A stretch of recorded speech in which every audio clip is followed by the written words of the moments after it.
두 번째는 바로 타겟팅, 표적 시장에 대해서 좀 이야기를 해보려고 합니다. 자, 표적 시장은요, 시장을 우리가 세분화했잖아요. 그쵸?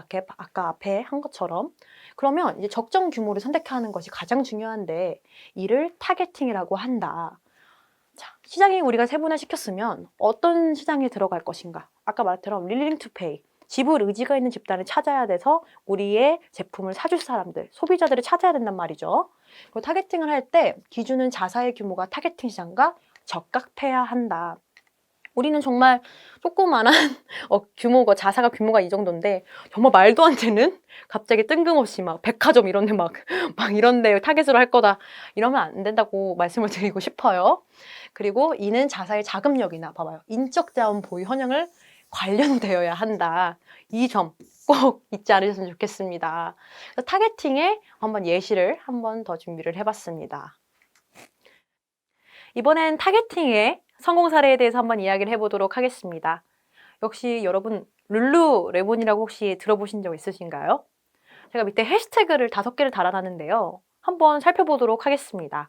자, 첫 번째 해시태그 고객 니즈 집중, 두 번째 해시태그 상권 특화, 자, 세 번째 해시태그 요가복의 샤넬, 네 번째 해시태그 레깅스, 이제쯤 슬슬 아실 것 같아요. 그리고 다섯 번째 샵 매니아.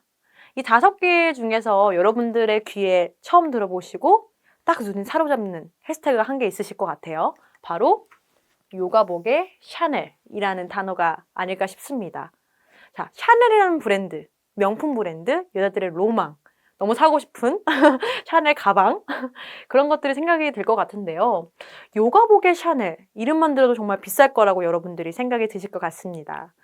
자, 운동을 좋아하시는 분들 요즘 많이 늘어난 것 같아요. 홈트라든지 집에서 요가를 하시는 분들이 많이 생겨났는데, 이게 뭐야? 라고 해서 제가 찾아봤거든요. 저도 이제 운동을 집에서 이제 홈트를, 링피트를 사가지고 집에서 한번 열심히 해봐야 된다는 생각에, 여러분, 모든 건 이제 장비빨이잖아요.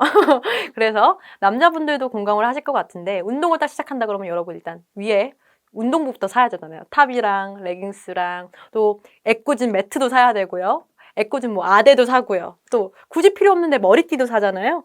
자, 이런 것들 중에 하나의 제가 요즘 눈을 뜨고 있는 중인데, 이게 로가복이라는 인스타그램 요가복이라고 쳤더니 정말 예쁜 인플루언서들, 그런 언니들이 이 룰루레몬이라는 레깅스를 입고 다들 예쁘게 사진을 찍어서 올리시더라고요. 그랬더니 해시태그에 요가복의 샤넬이라는 해시태그가 다 달려있는 거예요. 과연 이게 뭘길래 사람들이 인스타그램에서 이렇게 많이 입고 홍보를 하나. 그래서 제가 이 룰루레몬이라는 것을 직접 제가 검색을 했습니다. 그래서 딱 공식 홈페이지 들어갔더니요, 요가복을 팔고 있고 실제로 탑도 팔고 있더라고요. 그래서 그래, 한 바지나 하나 사볼까 하고 봤는데 너무 깜짝 놀랐습니다. 이 기본 검은 색깔, 아무것도 없는 그냥 무난한 이 검은 색깔 하나에 10얼마를 하는 거예요. 진짜 20얼마도 하고요. 그리고 이게 지금은 안 나올 것 같은데, 이전에 제가 캡처했을 때 리미티드 에디션이라고 그래가지고요, 한 50만 원 정도 하더라고요. 너무 깜짝 놀랐어요. 자, 왜 괜히 요가복의 샤넬이라는 얘기가 괜히 나온 게 아닙니다. 근데 너무 깜짝 더 놀랐던 거는, 이 룰루레몬이 처음에는 제가 이 브랜드에 관심이 없었을 때는 잘 안 보였거든요. 근데 기존에 있는 이제 뭐 가로수길이라든지 청담동이라든지 웬만한 뭐 하남 스타필드 같은 이런 큰 백화점에는 이미 다 입점이 되어 있고, 실제로 엄청난 큰 매장으로 사람들에게 많이 홍보가 되어 있더라고요. 그래서 대체 이 룰루레몬이 어떤 식으로 타겟팅을 했길래 사람들이 이렇게 많이 살까 한번 찾아봤습니다. 그랬더니 역시 이 룰루레몬, 지금 이 대표님이신데 여기 밑에 딱 나와 있습니다. 룰루레몬이 어떻게 마케팅 전략을 세웠냐면요, 콘도 회원권을 보유하고 있고 여행과 유행을 좋아하고 운동을 좋아하는 32세 전문 여성을 집중 공략했다. 그래서 제품 개발부터 서비스 마케팅 전략까지 모두 32세 전문 여성직에게 초점을 맞춰서 진행했다 라고 나와 있습니다. 제가 말한 타겟팅이 이런 겁니다. 우리의 제품에 지불 의지가 있는 집단에 대해서 정확하게 세분화적으로 들어가서 타겟팅을 한 거죠. 그래서 딱 생각이 들었습니다. 어떤 생각이 들었냐면요, 내가 이거를 살 수가 없었겠구나. 내가 왜 이걸 구매를 안 했겠구나를 바로 여기서 눈치가 챌 수 있었어요. 왜냐면 저는 일단은 콘도 회원권이 없어요. 그리고 여행은 좋아하고 유행은 좋아하지만 운동은 또 좋아하질 않아. 그러니까 살 수가 없었던 거야. 그리고 32세 전문직 여성이 아니거든요. 그래서 내가 살 수 있는 조건이 아니었고 나한테 맞는 타겟이 아니었구나. 그렇게 생각이 들면서 정말 이건 구체적으로 타겟팅을 하게 된 거죠. 실질적으로 제가 쭉 보니까 이걸 사시는 분들이 정말 전문직 여성분들도 있으시겠지만 아닌 분들도 많이 사셨어요. 그런 이유는 우리의 여성들이 커리우먼이라고 하죠. 멋있는 여성. 그런 분들을 보면서 와, 저분처럼 되고 싶다. 약간 이런 욕망이 있고 이런 마음 때문에 또 구매를 하는 욕구가 있다고 하더라고요.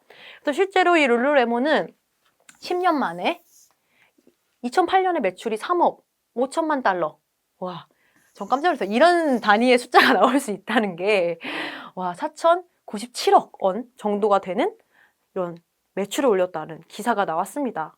그래서 지금은 정말 많이 사람들이 구매를 하고 있고, 저 역시 조만간 한번 사볼 예정입니다. 실제로 이거를 입으신 여성분들이나 실제로 남성분들 옷도 많이 나오더라고요. 확실히 재질이 다르다고 합니다. 그래서 한번 여러분도 좀 관심을 갖고 한번 구매를 해보실 계기가 있으면 좀 한번 입어보셨으면 좋겠다는 생각이 듭니다. 자, 다음 페이지 한번 볼게요. 자, 이번엔 마지막 STP의 포지셔닝 부분입니다. 자, 포지셔닝 아까 제가 뭐라고 했죠? 타겟팅을 실행하고 나면 표적 고객 마음속에 자사의 제품이 적절한 이미지를 구축해야 한다. 이 부분이 제일 중요한 것 같아요. 바로 이미지. 우리 회사의 이미지, 우리 회사가 어떤 모습으로 사람들에게 기억이 되고 어떤 브랜드로 기억이 되는 것인가. 자, 그리고 자사 제품의 차별적 이미지가 반영된 것이며 타사 대비 확실한 비교 우위를 나타낼 수 있어야 한다. 확실히 차별점이 있어야 된다고 생각을 합니다. 요즘에는 조금 디퍼런트, 다르게 보여야 된다고 생각을 하거든요. 그리고 맨 끝엔 소비자 분석, 경쟁자 확인, 경쟁 제품의 포지셔닝 확인하고요. 자사 제품의 포지셔닝 전략을 수립을 합니다. 수립해요. 그리고 마지막 포지셔닝 확인을 하고 및 리포지셔닝. 포지셔닝을 했는데 좀 새로운 방향성으로 또 새로운 리포지셔닝을 하는 것도 이렇게 포지션 중에 하나의 이야기 중에 하나입니다. 또 제가 예시를 하나 준비를 했어요, 여러분. 자, 여러분 혹시 모닝어반이라는 자동차 아시나요? 요즘에 제가 차를 운전해서 요즘 다양한 곳을 많이 다니고 있는데요. 요즘 간혹가다 보면 이렇게 노란 색깔, 제가 꼬마 자동차 붕붕이 생각나는 이런 노란 자동차를 볼 수가 있었습니다. 그러니까 보니까 모닝어반이라는 기아 자동차에서 정말 야심차게 내놓은 경차 중에 하나더라고요. 그래서 제가 모닝어반에서 좀 찾아봤습니다. 너무 깜짝 놀랐어요. 모닝어반이라는 경차인데 모델이 장도연이라는 우리가 아는 요즘 너무 핫한 개그우먼 분이 모델을 하시는 거예요. 역시 인기다 인기라고 생각을 하고 있었는데 괜히 이 장도연 개그우먼을 괜히 이 모델을 사용한 게 아니더라고요. 기존에 있던 경차에 우리가 생각하고 있는 기존에 있던 틀을 완전 깨부시는 마케팅 전략을 세웠던 거더라고요. 보니까 여기에 기아 자동차는 장도연을 모델로 선정한 배경을 두고 장도연이 174cm의 장신이시라고 합니다. 그래서 이런 사람이 타고 다녀도 손색 없는 경차라는 점을 보여주고 싶었다 라고 여기 나와 있거든요. 그래서 정말 기존에 했던 우리의 경차라는 이미지 같은 자체가 되게 키가 작은 사람이 타야 될 것 같고 여성이 타야 될 것 같고 되게 작은 것 같고라는 생각을 이 장도연이라는 개그우먼을 통해서 174 정도 되는 큰 사람이 타도 정말 무관하구나라는 모습을 보여주기 위해서 이렇게 한 것 같아요. 이게 바로 리포지셔닝 중에 하나가 될 수 있습니다. 또 우리 포지셔닝 중에서 가장 또 중요한 것 중에 하나가 스포츠 브랜드가 아닐까 싶어요. 여긴 지금 예시가 나와 있지 않은데 여러분 가장 우리나라에서 스포츠 브랜드 중에서 가장 유명한 게 뭐라고 생각하세요? 대부분 사람들은 1, 2위를 꼭 얘기를 합니다. 첫 번째는 나이키, 두 번째는 아디다스라고 말을 많이 하시는데요. 세 번째는 솔직히 다 비슷한 것 같아요, 요즘에는. 근데 우리 나이키를 한번 보면은 정말 포지셔닝을 잘했다고 생각이 듭니다. 자, 나이키 운동화 선전을 제가 한번 봤어요. 근데 베컴이라는 유명 세계 축구 인기 선수가 그 운동화를 신고 막 달리기를 하는 그런 CF 중에 하나였습니다. 그래서 대박이다. 베컴이 신었네? 라고 생각이 들었어요. 그래서 사람들이 이 나이키라는 것 자체가 그 브랜드가 주는 가치가 있잖아요. 사람들이 실제로 그 영상에는 운동화가 그렇게 많이 나오지가 않아요. 실제로 그냥 운동화 시작할 때 운동화 끈을 묶고요. 계속 달리기를 합니다. 베컴 얼굴이 계속 클로즈업이 되고요. 맨 끝에 슛, 골 넣고 맨 끝에 나이키 하고 끝나버려요. 그래서 사람들은 그 축구화를 사고 싶어 하더라고요. 자, 제가 봤을 때는 그렇기 때문에 우리가 광고라든지 홍보를 할 때 그 배우, 우리가 쓰는 모델의 그런 값어치에 따라서 우리의 브랜드도 함께 좀 동일시 되는 것 같아요. 그러니까 우리가 더 돈을 많이 내고 더 좋고 더 유명한 모델들을 발탁하려고 하고 그분들을 쓰고 싶어하는 욕구가 바로 거기서 일어나지 않나 싶습니다. 이런 것들이 고객들의 자리 잡는 것들. 또 우리가 많이 하는 직방이나 다방 같은 것도 하나의 포지셔닝 중에 하나의 예시를 들 수가 있습니다. 우리 다방이라고 하면 누가 첫 번째 생각나죠? 해리가 생각나죠. 다방이라는 그 해리의 얼굴이 떠오르고요. 또 직방. 직방은 특이하게 다방과 다르게 남성 잘생긴 배우들이 많이 모델을 합니다. 그래서 뭐 이동욱 같은 분들이 뭐 하신 경우도 있고요. 실제적으로 사람들이 이렇게 생각을 했을 때 그 브랜드라든지 그 이미지 떠올랐을 때 그 배우 얼굴이 떠오르면 조금 더 호감형이 가고 조금 더 관심 갖는 사람들을 많이 쓴다는 거죠. 자, 이런 것처럼 이런 게 바로 포지셔닝입니다. 자, 조금 이해가 잘 되셨는지 모르겠는데 이렇게 좀 STP 전략을 우리 자사라든지 우리 브랜드에 대해서 조금 생각을 해보시면 좋을 것 같습니다. 그래서 우리 SNS 마케팅이란 무엇이냐라고 한번 이야기를 해보도록 하겠습니다. SNS 마케팅 다 알고 계실 것 같아요. 근데 우리가 SNS 마케팅이란 걸 알고는 있지만 진짜 사전적인 의미에 대해서 한번 찾아봤습니다. 이건 실제로 네이버라는 곳에서 한번 이야기가 있는 그대로를 한번 해봤는데요. SNS 마케팅은 여기서부터 약간 옛날 느낌이 나요. 텔레비전. 네, 텔레비전 신문 등과 같은 전통적인 대중매체를 통해 광고나 홍보를 했던 기존의 마케팅과는 다르게, 자, 다르게라는 단어가 나왔어요. 사용자 간의 관계를 형성할 수 있는 웹 기반의 플랫폼인 소셜 네트워크 서비스를 활용하여 고객들과 소통하는 마케팅 전략이다. 자, 여러분, SNS 광고 홍보를 떠나서요. 여기 보이는 것처럼 우리 고객들하고 소통하는 마케팅 전략인 거예요, 여러분. 대부분 막 광고 홍보만 해라고 생각을 하는데 이거는 SNS 마케팅은 소통하는 겁니다, 여러분. 이 점에 대해서 조금 잘 생각을 해주셨으면 좋겠어요. 무턱대고 광고하는 게 아니라 실제로 우리 제품, 우리가 하고 있는 거에 대해서 관객들하고 우리 소비자들하고 함께 소통을 하면서 가는 게 바로 SNS 마케팅의 정의라는 거예요.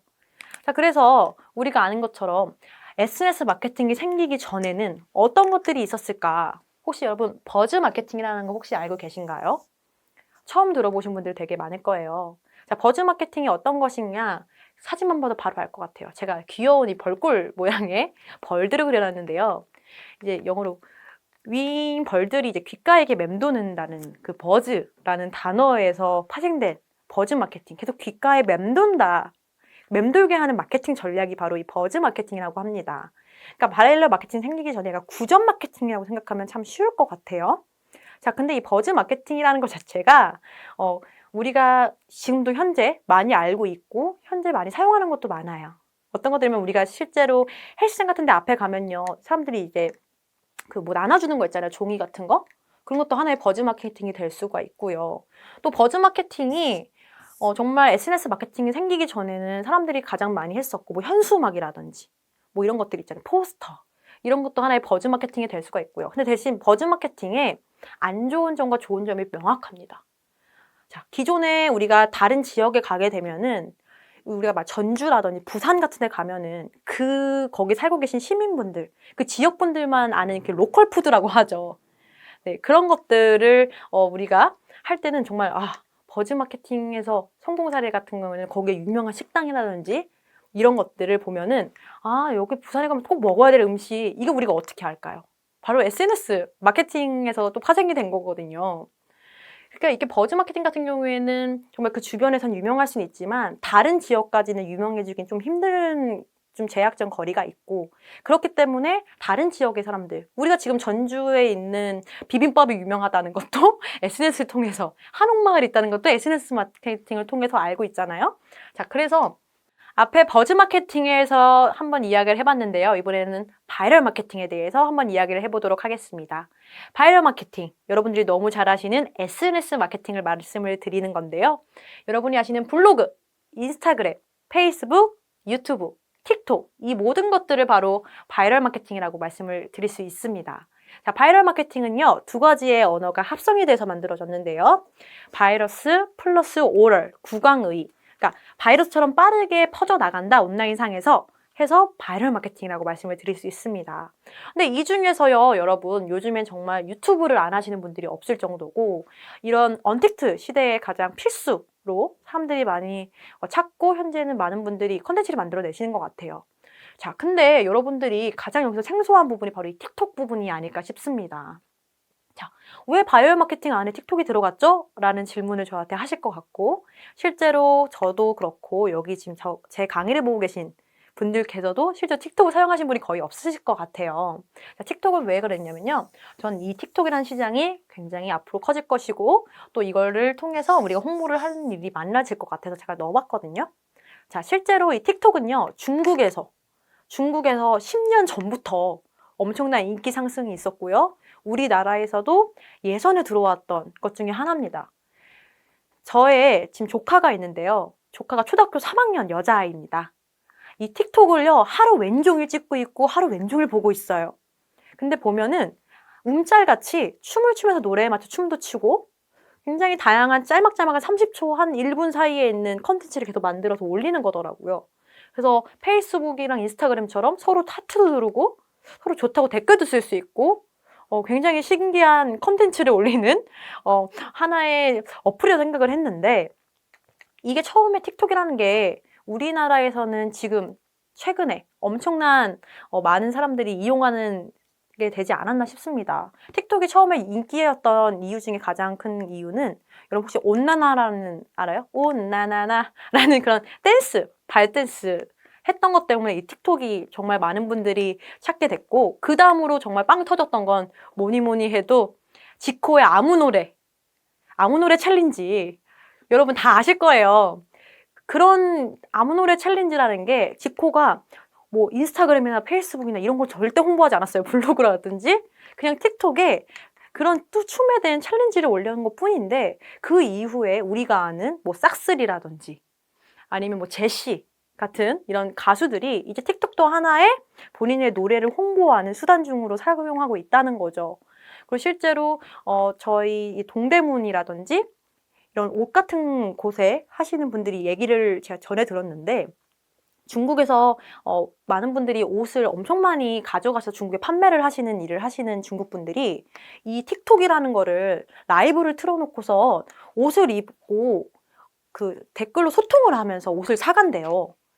그러니까 우리가 아직은 이 틱톡이라는 부분이 어색하고 어떻게 할진 모르겠지만 많은 부분에는 이미 사용을 하고 있다는 점에서 이 틱톡이라는 부분 하시진 않아도 어떤 건지는 한 번쯤은 다들 관심을 가져주셨으면 좋겠다는 부분에서 이야기를 드렸습니다.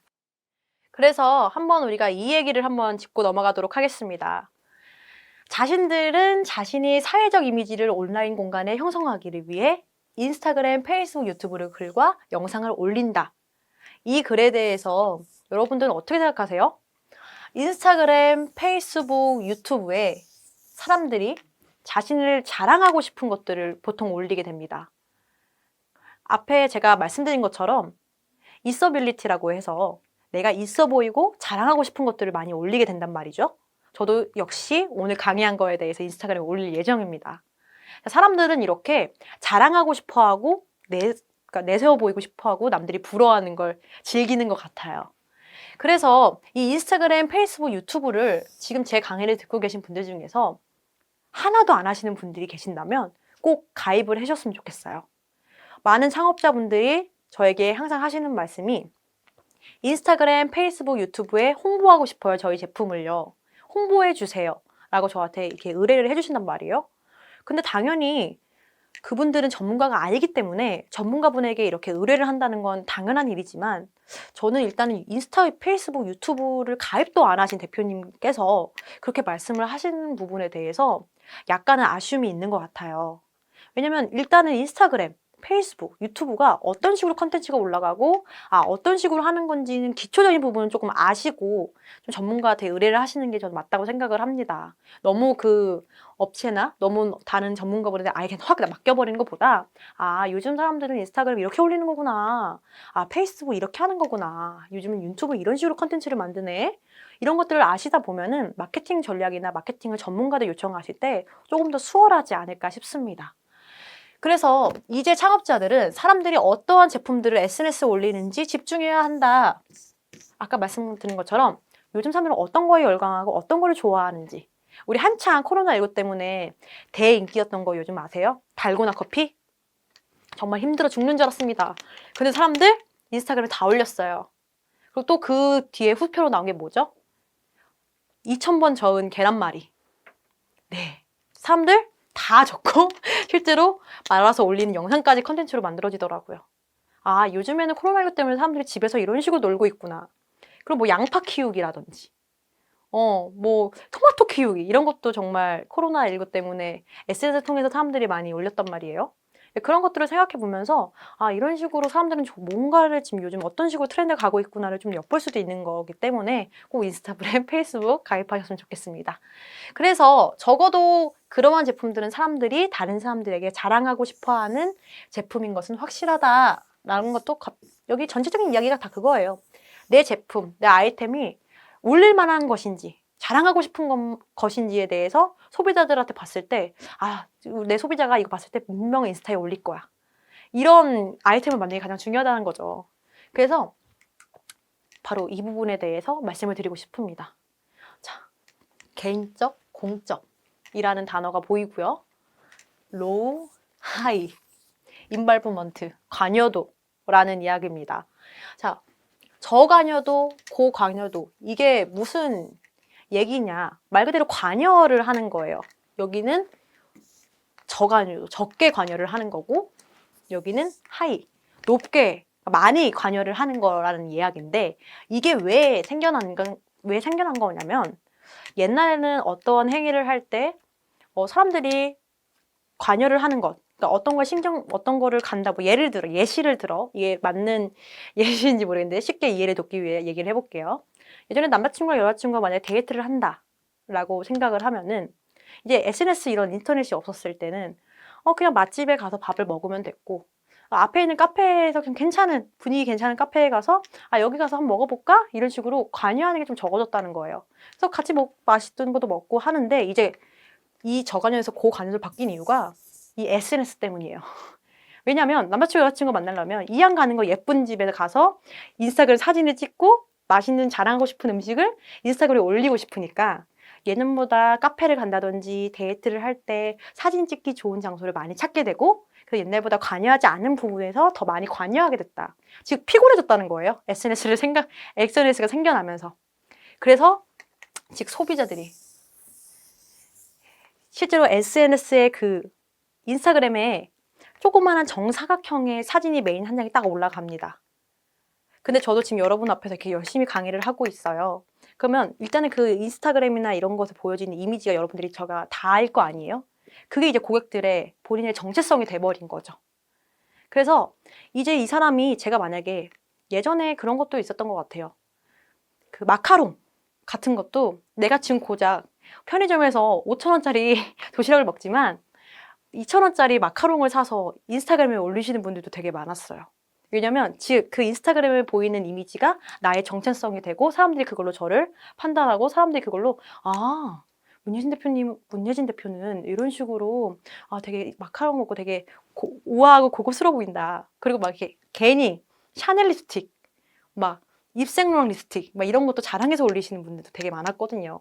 그래서 즉 앞에와 쭉 연결돼서 말하는 걸 지금 여러분들이 눈치채셨겠지만 즉 나의 제품이 이런 식으로 고객들이 봤을 때 자랑하고 싶고 남들이 봤을 때 부러워할 만한 제품인지 한번 생각을 해보셨으면 좋겠습니다. 그래서 오늘은 이렇게 간단하게 마케팅의 기초에 대해서 말씀을 드렸고 뒤에 다양한 사례로 한번 예시를 들어봤는데요. 여러분들이 조금만 도움이 되셨으면 좋겠다는 생각이 듭니다. 너무 긴 시간 고생하셨습니다. 감사합니다.